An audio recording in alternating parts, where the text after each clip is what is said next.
Welcome to the Femcast. We're more than just a podcast, we are a movement, fueled by the voices, ideas and stories of women from all walks of life. We're here to amplify your voice, empower your ideas and ignite change. This is a platform where your story matters, whether it's celebrating success, overcoming adversity or raising awareness on issues that shape our world. By subscribing, commenting or reviewing, you help us grow our community so we can continue bringing these important conversations to the forefront. Connect with us across social media at the Femcast and be part of a growing community striving for equality. Join our mission. Share your story. This is the Femcast, where your voice leads the way. Abuse in the workplace. Why do we tolerate it? And how did it become so ingrained in our professional lives? In our latest episode, we sit down with HR expert and coach Lynn Ferrari, who has spent over 40 years in the trenches of workplace dynamics. Despite policies, training and awareness campaigns, toxic behaviours persist. Why? Because cultural change is still lagging behind. Bystander culture is a major enabler. People see the abuse, but staying silent has become the norm. We explore how the normalisation of toxic workplaces fuels a broader epidemic of violence in society, and why it's time to break that cycle. From imposter syndrome to systemic exclusion, we uncover why women continue to struggle in spaces never designed for them and what needs to change. This episode is a wake-up call. It's time to challenge the status quo, call out abuse and demand safer, more inclusive workplaces for all. Listen now and be part of the change. This is the Femcast. Hi Lynn, you're very welcome to the Femcast podcast today. It's great to have you on. Thank you so much, Anita. It is my sincere honor, pleasure, privilege to be here with amazing you on the Femcast today. Oh, you're so kind. Thank you for those gorgeous words and Happy New Year. Happy. Yes, we're recording this on the 2nd of January, so we're all gung-ho for 2025. This is it. This is our year. 2025 is the year to be alive, not survive, alive. Alive and thrive for 2025. And thrive, all the IVE words. Yes. So, Lynn, for anybody watching on YouTube and listening, can you tell people, Lynn is based in Vancouver. We met through LinkedIn. And can you tell people what you do, how you came about doing the job you're doing, and we'll talk about what we're going to be working on later. Absolutely. Again, Anita, thank you for this opportunity and for the platform for all women. And I love the name of your podcast, which is how I found you on LinkedIn, to your point, right? Thank you very much. Yeah, it's just so catchy, and it is. We need our own voice, so it is. It's the Femcast.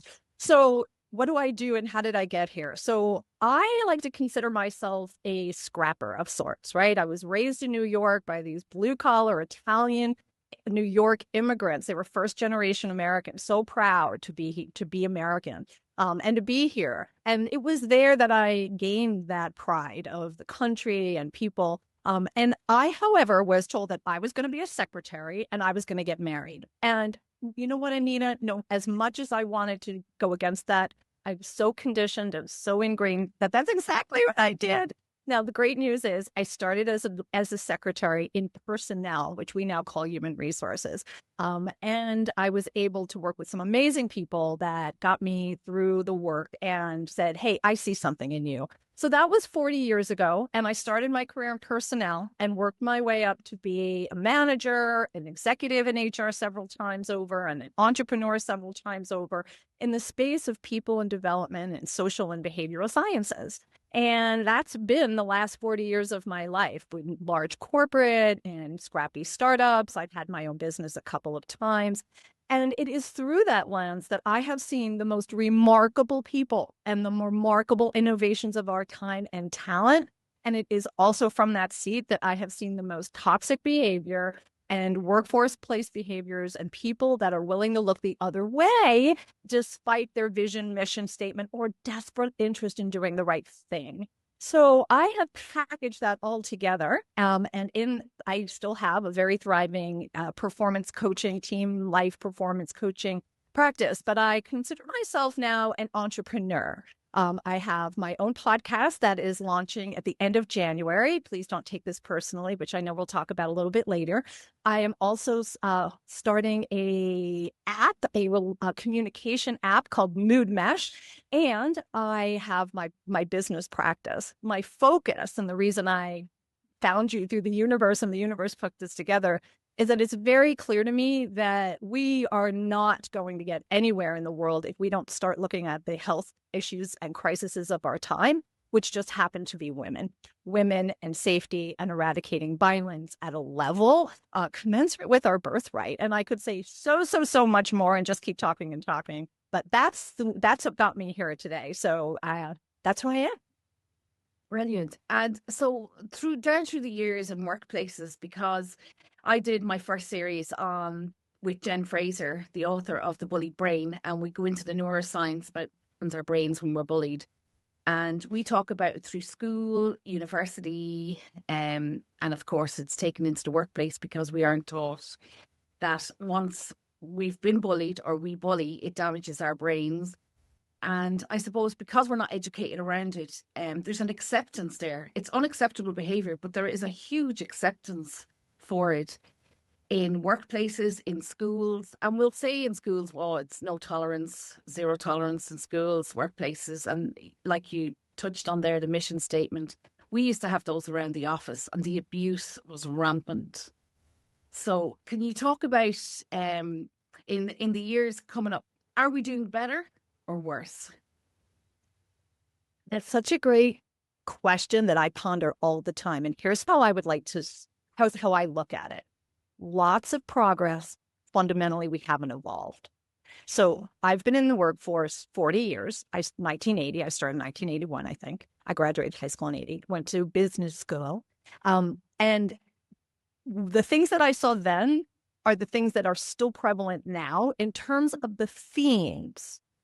Have we made progress in terms of Title IX has come about, right? There has been lots of change, but we haven't quite evolved, right? So here we are 40 years later, billions of dollars in workforce sensitivity, DEI, which has gotten so shifted to mean something so much different that nobody even wants to touch it anymore. And according to the Workforce Bullying Institute, I just looked at that before we, to prep for this call, it's on the rise.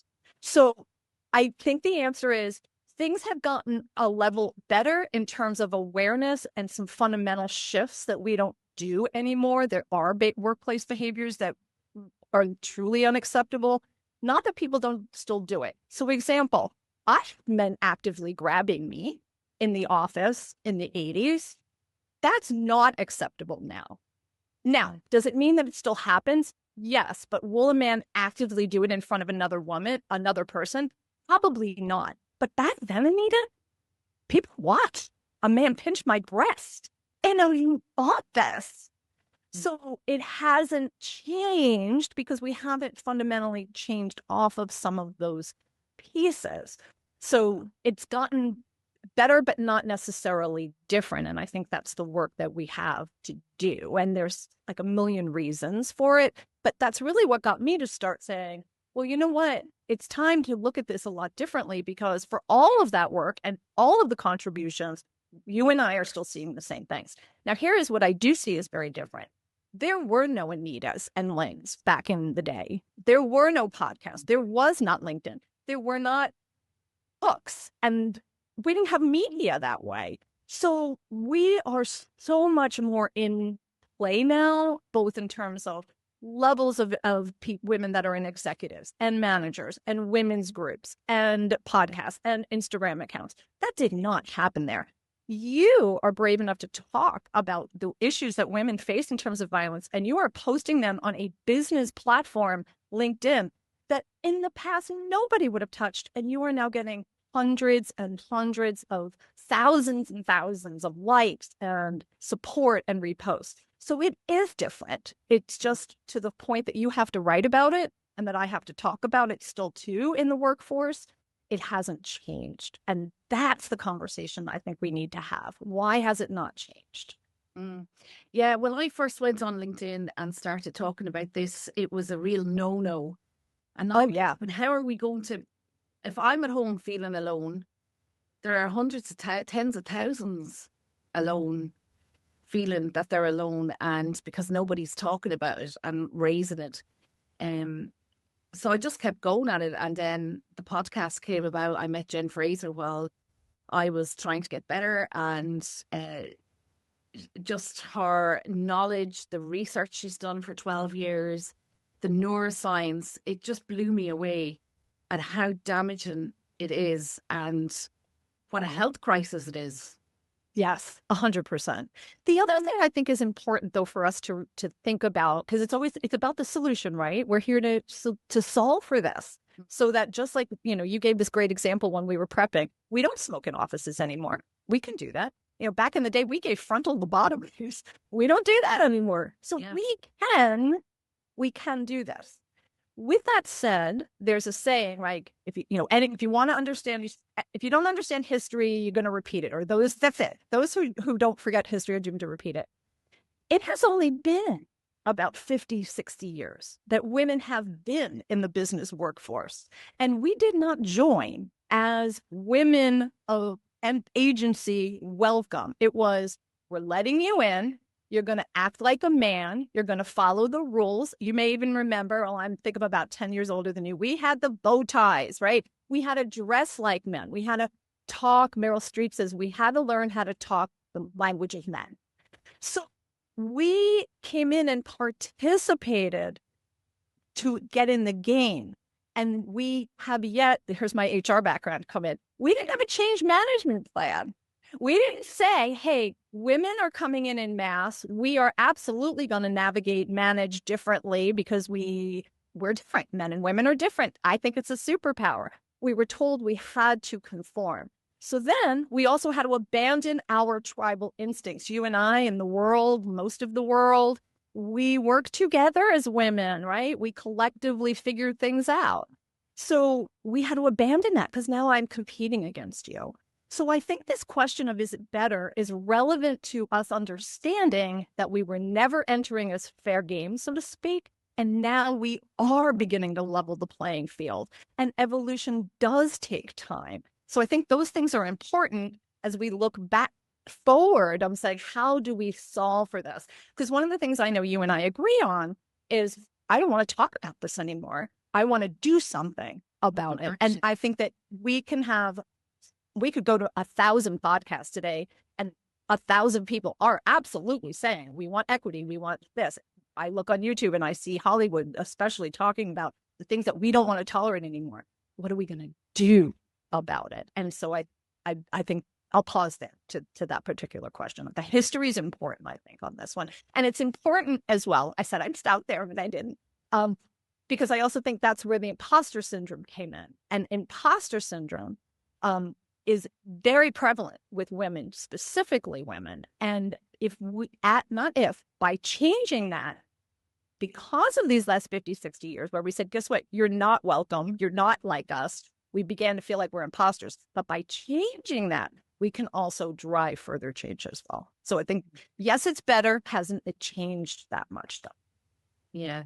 And actually, you touched on Hollywood there. And of course, two big stars came out in as many weeks, Blake Lively and Kate Beckinsale, on the treatment of women and actually bringing what has happened to them to the attention of executives and producers, and they were gaslit into thinking, well, no, that didn't happen to you.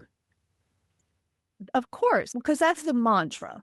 But isn't that always a mantra? If you don't want to pay attention, if you don't want to do something about it. And that's what I would prefer. I prefer that people just be honest and say, I'm not really interested in changing violence against women. I really don't care. Honest, right? Yeah. But what they don't want to say that. And they also don't want to see that there really is a big problem, because then they would have to change and modify.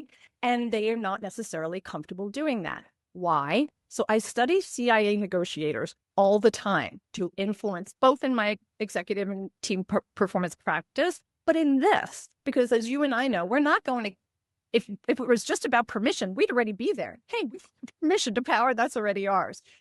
So there are two things that people fear: loss and fear of identity. So when these men and women who say, oh no, that didn't happen to Kate, that didn't happen to Liv, because they are afraid that they will lose something, respect. Oh, if I admit it happens, then I'm a part of it. If I say, yes, that happened to you, then I'm going to have to do something. So there's a fear of loss, or that I'm not so star-spangled awesome, or look, Hollywood isn't so amazing. So we would lose an identity, and we're afraid of doing that. Ego goes down hard. So that's why they do it. And I think that's why we equally need to bring in the conversation. But here's the one thing I will throw out there that I believe strongly we equally need to change. So in the Liv Blakely example, the man that she filed suit against, they have taken away any eligibility for him to have any awards in the Golden Globe season. And that cancel culture, to me, in my opinion only, diminishes our cause, because it says women are going to blame you and you're going to get fired. Versus we have the right to say it, to be believed, and then let it play out. If this person is in fact doing this, then we will find that out and we will prosecute to the fullest extent of the law, which is a big joke right now.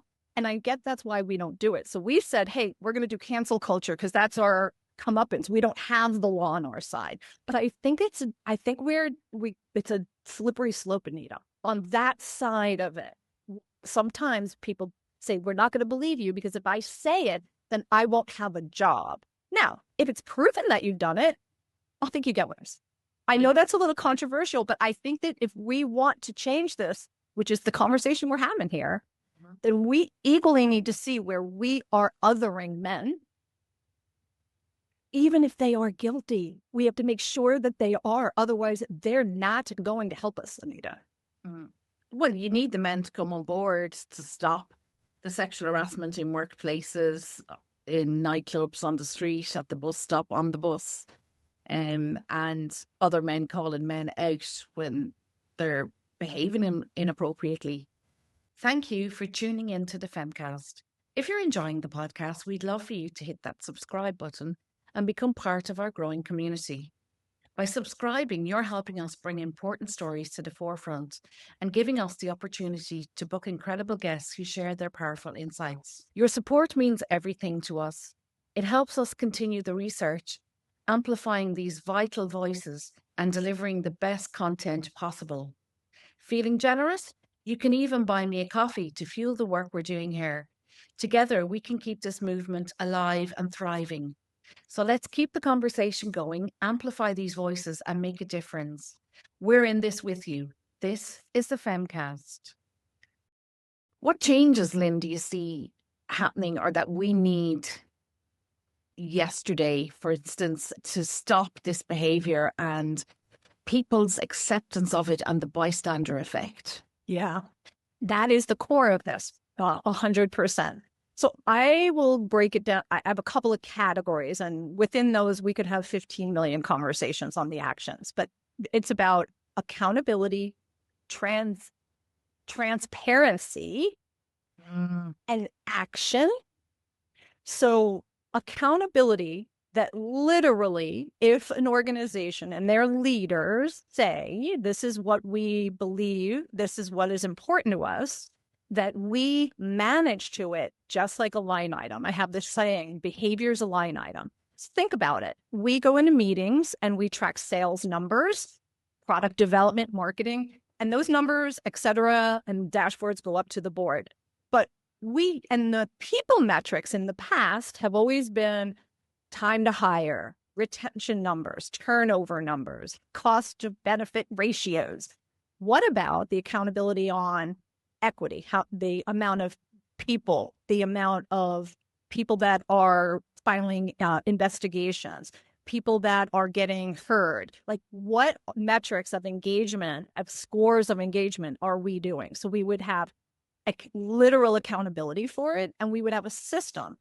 Usually it starts out as an anonymous system, but the results are transparent. So there are companies that do this, such as Sodexo. Sodexo is a global company that decided about 15 years ago that they wanted to move the numbers, and they went all in and on accountability, the transparency. So they did a survey. They showed where they felt there was equity, toxic environments, etc. They published those numbers nationally, globally to 67 countries, and they have specific initiatives about it, and they measured it. So have you ever been in an airport and you go to the bathroom and you come out and there's like a little sign, happy, sad, or not? Oh, yes.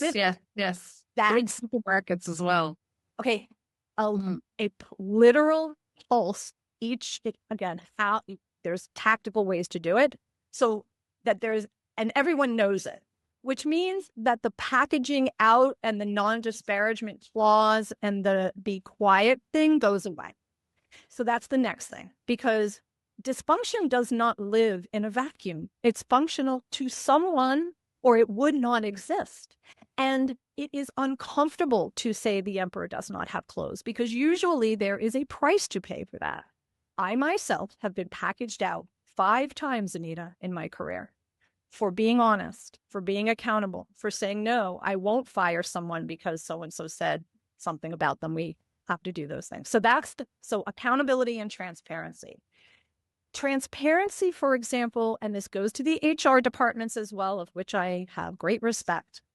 I literally just the other day had a client tell me that he was given feedback, and when he asked, can you give me examples? They said, and he's an executive, no, we're not going to do that because the person feels uncomfortable and they feel retaliation. Failure, HR failure. You never go to someone with that. You are literally creating a triangulation and an empowerment of dysfunction to say to people, you're not safe to tell the truth, so I will protect you.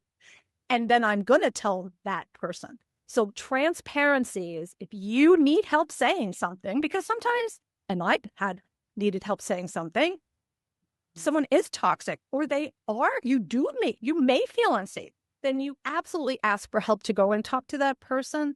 But there's never a scenario in my HR world where someone gets to say something behind the scenes that does not get represented to that person. How can you do that? So we have to have a systems of accountability. Then we also need to have leadership. Leadership development is not about career growth. It is about who holds the power. If you are a leader, you will hold power. What kind of power? And let's bake in not the marketing, the sales, etc., but how. How are you solving conflict? How are you problem solving? How are you giving feedback? How are we doing that? Measuring that just like we do with sales and marketing. So there's evidence of it, and we track it and we talk about it. The languaging, you talked earlier about the languaging to enter a meeting. So keep in mind, again, we've been talking about all of these legacies. In the 80s, we had GE, and we had Ronald Reagan, and both of those together, and Wall Street. Remember that movie, Wall Street? Mm-hmm. So it was go big, go and just do what it takes. The saying was, what does it take? Whatever it takes. We never started a meeting with, is everyone okay? We just had a huge loss yesterday. How are we feeling about that? We just saw that, the women in Gaza were dying. I'm sure that's disturbing today. Let's talk about that before we start this meeting. So bringing that humanity, bringing that, Marshall Goldsmith, who's the king of emotional intelligence, I have always been shocked that his work has not been, it's groundbreaking work, and we don't talk about it every day. Why not? So all of those things together must occur for us to break the silence. And let's be clear, the people that hold the keys are the ones that keep it silent because they have a lot to lose. Remember, we talked about power, identity, fear. I don't want to be seen that I'm a jerk. I don't want to be seen that I'm that person. But have you ever been in a situation where someone is transparent and vulnerable and say, I don't know if I'm allowed to curse on your podcast, I F this up so badly, and I was wrong. The power of that leader. People think, again, go back to the 80s, go 80s. That shows that I'm vulnerable. It shows that I'm weak. It shows that I can't manage. It's the opposite. Leaders who demonstrate that they are human, that they've made a mistake, that they don't know, but they want to support you. and we can talk about it. I feel inadequate. I feel threatened by you, Anita, in this meeting. And you would say, well, perch, sir. Let's move on to the topic. Can we take the shame out of being human and begin to really bring this in? So when we're having meetings day to day, it's just like the checklist. We're like, where is the human behavior on this? What would it look? There's a scene in the movie Yes Man with Jim Carrey where he's incapable of telling a lie. And he's in the law firm meeting and he goes around and he's like, and you hate Jane and you have smelly feet. And we all, would be amazing for us to actually live that way, that the code was radical honesty and humanity. And we were able to hold that space because we were accountable. Yep, I did that. I totally did use that languaging. Yep, I did feel threatened. And so I did say that. I did mess up that way. And then again, that's where we have to make room to not cancel people. And that's part of the challenge because people don't feel safe. I have done this series recently called The Man Code, asking men specifically, okay, fine. If there's a code and we're supposed to follow it and we'll be successful, what is it? And how do we move forward? And a lot of the things that I'm sharing are what they talked about. And I then added why we're not necessarily feeling safe to talk, etc. But the point is they're saying, I'm not going to speak up because there's a price to pay. And we need to create a platform for them to be able to say, yeah, I messed up and I'm not going to necessarily get canceled. The rules apply. If you did something effy, you should get bought, like investigations and all that. I just am not a fan of the cancel culture. So I went a little sideways, but accountability, transparency, leadership development programs that focus on how to hold power effectively, healthily, bringing in the human component, and then measure it. And guess what? If half of the organization, and especially women, say no, this is not working, we're still nowhere further, guess what? Then there's no bonuses. Tie it to their money. Like there's so much we can do. Obviously, I have a great deal of passion around this topic. Yeah, absolutely. With the career you've had to date, the behavioral science is really interesting. Do you want to talk a little bit about that? Identifying, say the problems in the jobs, and like you say, you do research on CIA negotiations. CIA. Yeah. So like, talk about when you're in a meeting, investigation, the abuser is gaslighting and stuff. And the telltale signs, I think the language says everything about them. Yeah, I think the language is so telling. It's such a giveaway. But for others that mightn't recognize the language. And you just said that. And I bet every one of your listeners can relate to that. That everyone in the meeting knows this person does this. And yet, it goes to I think it goes to the bullying brain. We're conditioned to we don't have power to do something. Bullies create a level of fear. And so you think, oh, I can't do that. But that's not accurate. It's just, it's a belief that you hold. And yet it can paralyze us. That's why we use it. I came to the behavioral, as I mentioned, I started as a secretary in personnel in 1981, and it was just all about the work and the tools and understanding my craft. But it wasn't until I had a wonderful woman who said, you have such a future, take advantage of the tuition reimbursement program, go get your degree and go be do in the world. And that's what I did. And it was then where I started researching and getting my education, where I understand people's brains are so complex based on where they were born, their gender, their socioeconomic background, how their religious affiliations, what they believe the day before, what shows they watch. And so I mentioned that's where I came up with behavior as a line item. We don't look at that as a strategy. So when I work with people, I would say, when you go into that room, you need to understand who are your allies, who are not your allies, what's the play, where do you need to go, what influences that person, and to get to know them. That's why we talk about storytelling. That's why we talk about relationships matter. So there's a theory in behavioral science called the speed of trust. And Simon Sinek talks a lot about this. You and I trust you we can do a shit ton of work pretty darn fast. And I can also call you on your bullshit. Hey, Anita, that right there, no, that didn't work for me. And you'd be like, you're right, we're good. Because I trust you. I trust that. So being, the behavior of trust as a line item, as being able to understand it, to facilitate it, to actually ask people where their level of trust is very important. Then there's dynamics such as the power distance. Have you ever heard someone very well-intentioned leader say, my door is always open, right? Mm-hmm. But does anyone ever really go in? No. And even if that person is you and me, I have had people very, hierarchy levels below, not you, we're all humans, so we're all the same, but in terms of organizational structure, that will not come into my office or tell me the truth when people say, come in and tell me the truth. Well, first of all, the people that actually say that, they don't mean this. But the behavior around that, the larger the power distance, the larger the fear. So if I'm an executive, I'm more comfortable going to CEO. But if I'm a secretary, I'm not necessarily. So all of these behaviors matter, but we don't address them, Anita. We don't talk about them. We talk about them later. Can you believe that happened in the meeting? Oh my gosh, Susan always does that. Jane, Frank always says that.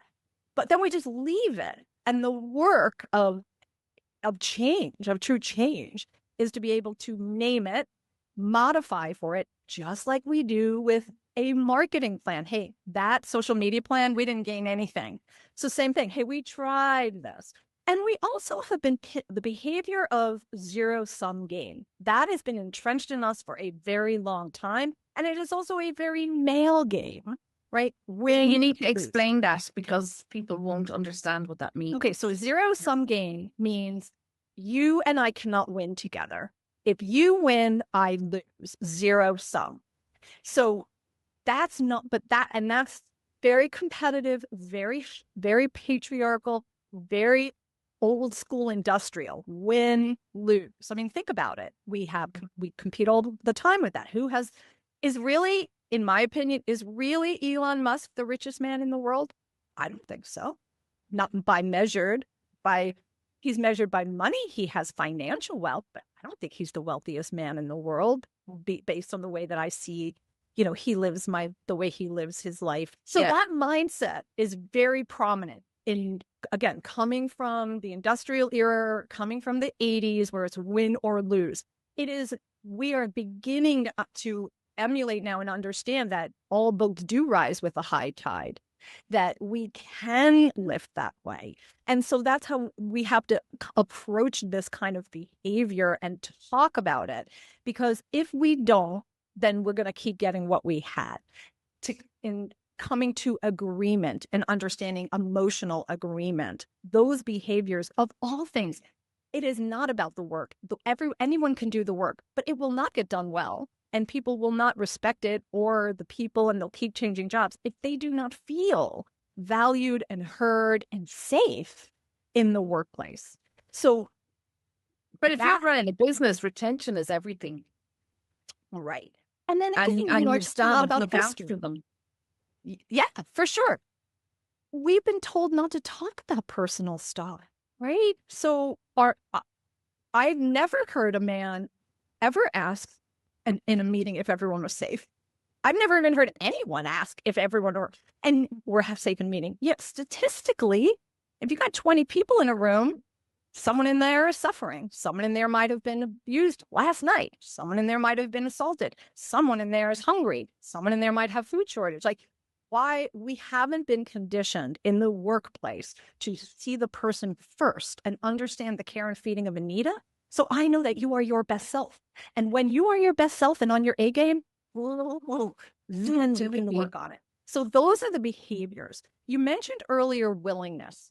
Again, in behavioral science, there is a T-chart, and in the left T-chart, willing and capable. So we'll often say in HR, they'll say someone's not performing.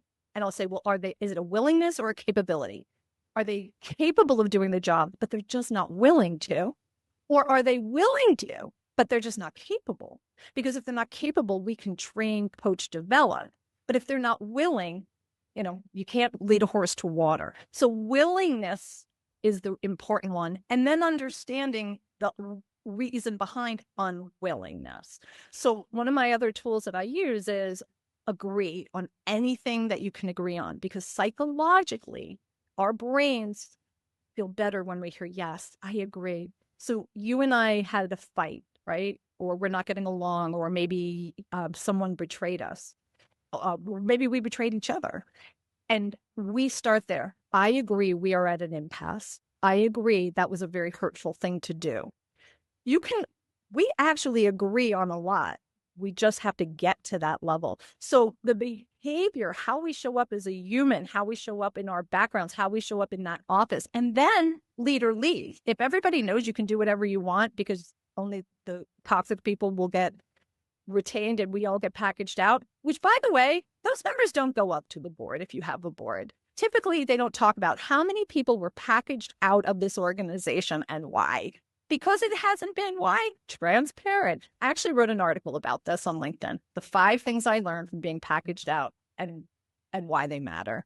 So behavior matters a lot. And as we keep talking, certainly about our work and the work of violence against women and any kind, whether it's physical or verbal, is about understanding that. And what would it even look like to say to especially a very prominent man and say, look, I know it makes you really uncomfortable, or why does it make you uncomfortable? What would you have to lose by acknowledging that other men are hurting these women? What do you have to lose by that? Like, that's the behavior part, Anita. I just think we've done a really good job of what we could do with, hey, you will not do that. Here's the laws. Here's how we do it. And that's worked, right? Things work. Title IX changed everything for women in sports. So Title IX was the U.S. law that said women had their own funding for sports and they were allowed to play sports at the collegial level. So laws matter. That all matters. But if we do not understand who are we, where do we come from, what's going on right now, even you at the beginning of, right, you asked me, how are you? How was your holiday? We just didn't run in. But we do that all the time in business, and then we expect it to be different. So I think that it's also very, very much a line item, Anita. Organizations need to put behavior as a line item. Their personnel line is not just about hiring, salary, benefits. That's a legacy from the past, and we have to move forward.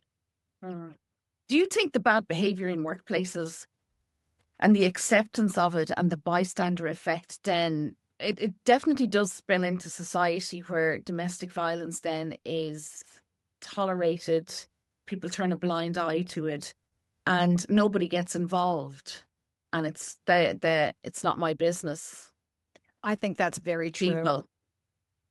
And again, generationally, I grew up with my dad, may he rest in peace, telling my mom, no, we cannot call the police on the woman below in our apartment building because that's not our business.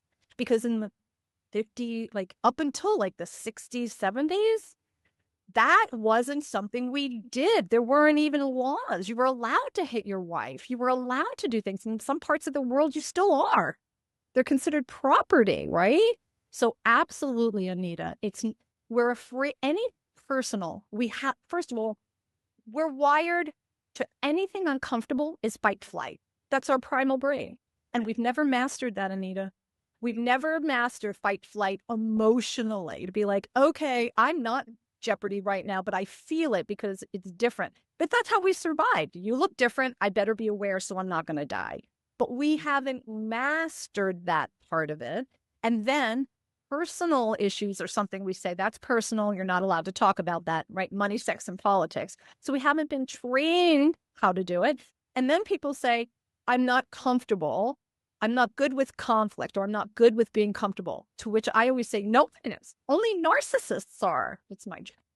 Because are comfortable. What we're not comfortable with is that we don't know how to handle it in our bodies, and we don't know how to handle the topics. And so we don't talk about them.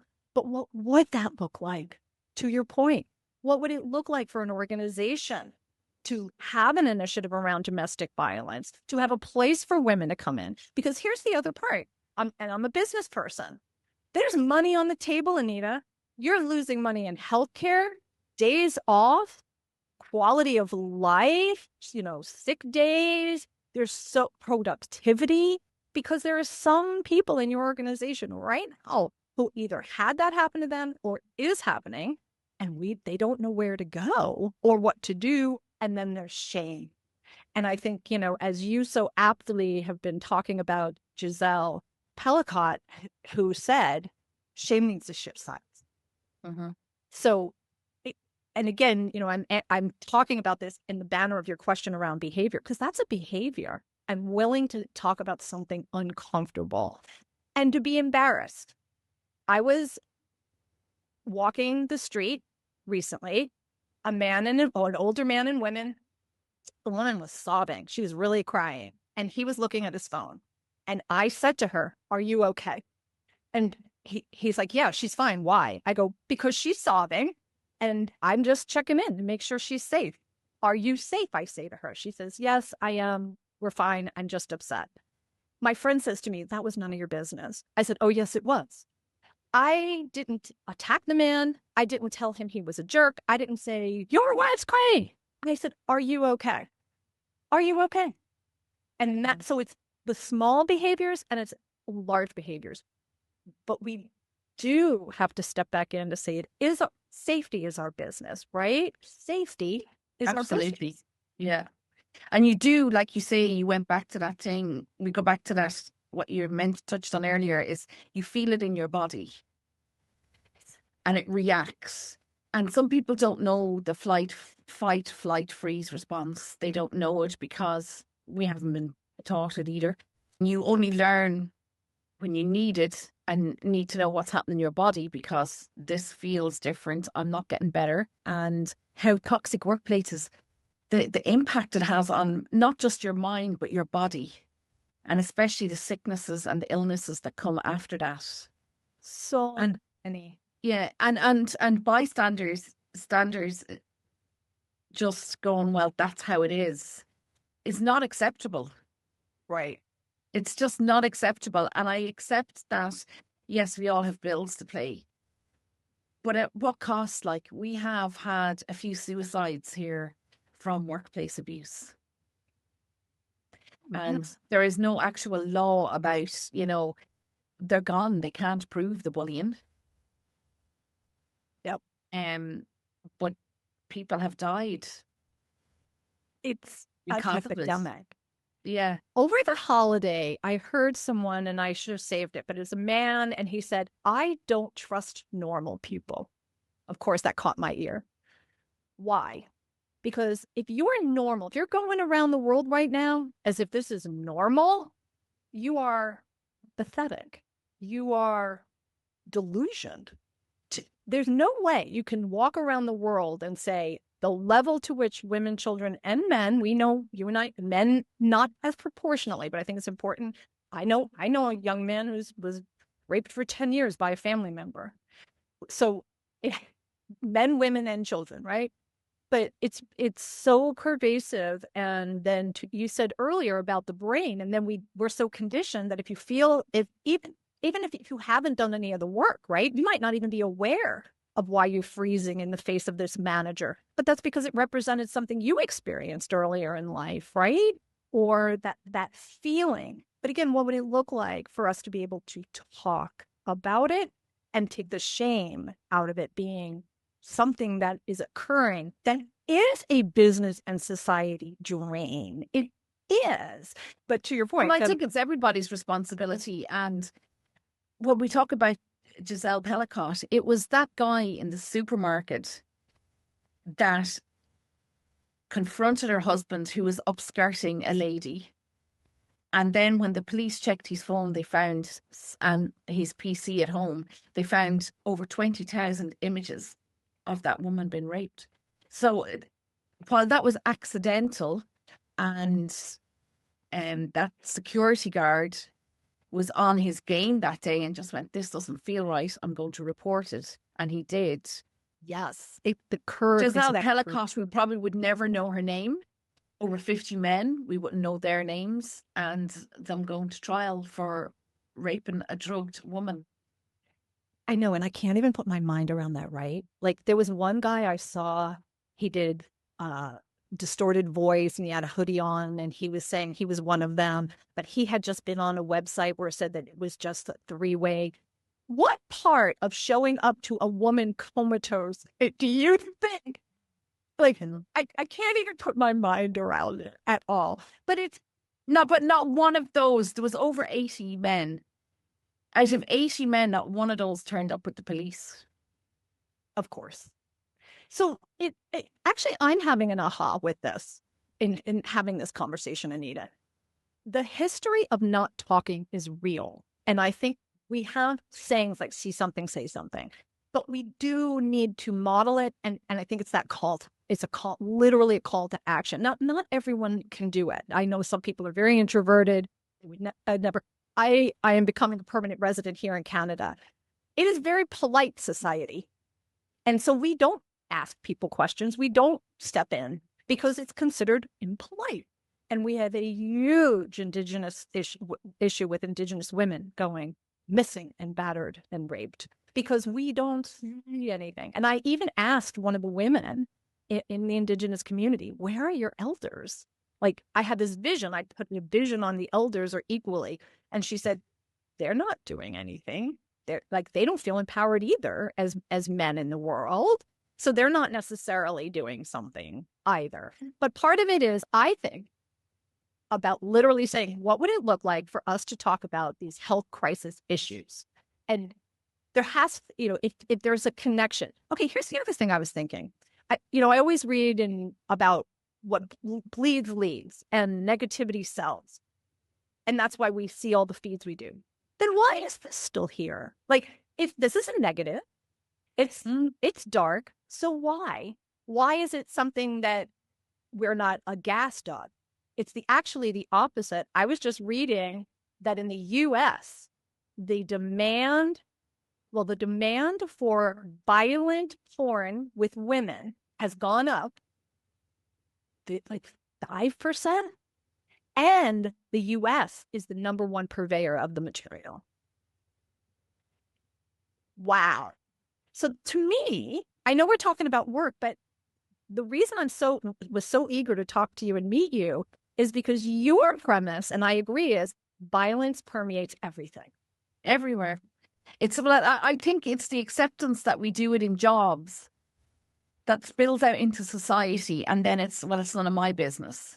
Whereas if we started early in the classrooms and the college and say bullying is not accepted, that behaviour is inappropriate, we don't accept it here, you wouldn't go in and light up a cigarette in an office today. Why would you bully? And we have that attitude that if you saw somebody lighting up a cigarette, you'd go, we don't do that here. The same as if you see somebody being harassed mentally, physically, sexually, you actually call it out and you name it, and there has to be accountability. And then it stops, because when people realize there's consequences, right. And I think absolutely consequences, and we shift the shame and put it back on the abuser. And then we won't have women dying in their homes. If we talk, 102 women by the end of the year in Australia were murdered. 102. So if you had 102 women on a plane and a terrorist attack and they were all killed, we'd be doing something about it yesterday. We'd be like, right, that's it. We move in. That never happens again. But it's 102 women over the year with the terrors that they live with. Mm-hmm. And I think it all ties in together. If we're accepting abuse in workplaces, in schools, and I know it's diminished by calling it bullying when it's in schools. It's abuse. And I think the bullying kind of softens it a bit. It's like, oh, that's school kind of. And when you go into workplaces and it's bullying, it's kind of, that's kind of stuff that it's kind of harmless. It happens in schools. It's happening in workplaces. No, it's harmful. It hurts people.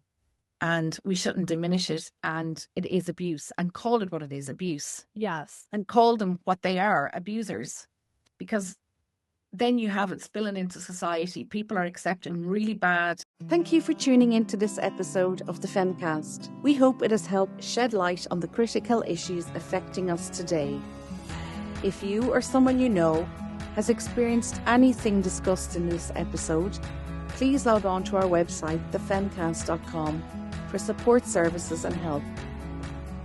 Don't forget to subscribe, rate and review our podcast to help us continue bringing these important conversations to the forefront. Join us next time for more inspiring stories and empowering discussions. Stay strong, stay informed and stay connected. This is the Femcast.